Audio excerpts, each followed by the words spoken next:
नमस्कार दोस्तों, मैं डॉक्टर हेमराज मीणा। मैं आपका स्वागत करता हूं।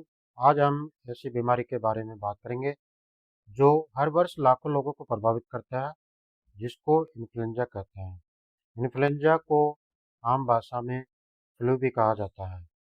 इन्फ्लुएंजा एक वायरल संक्रमण है जो मुख्य रूप से गले, नाक और फेफड़ों को प्रभावित करता है।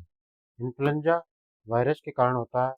यह वायरस हवा में फैली छींक और खांसी की बूंदों से एक व्यक्ति से दूसरे व्यक्ति में फैलता है।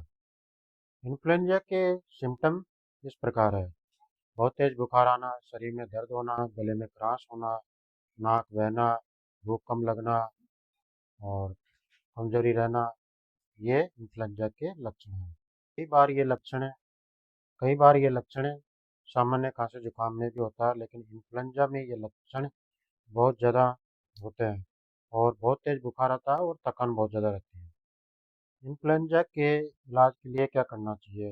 इन्फ्लुएंजा के इलाज के लिए कुछ ज़्यादा दवाई होती नहीं है। इसमें मरीज को आराम करना चाहिए, लिक्विड डाइट लेना चाहिए और सिम्टम को कंट्रोल करने के लिए कुछ दवाई दी जाती है।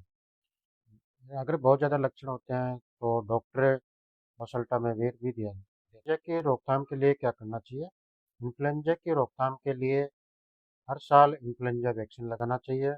खांसते और छींकते समय मुंह पर रुमाल लगाना चाहिए और भीड़-भाड़ वाली जगह पर जाने से बचना चाहिए।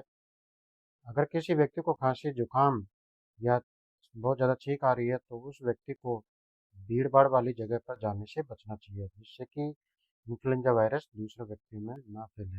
हाथों को बार-बार साबुन से या सैनिटाइजर से धोना चाहिए।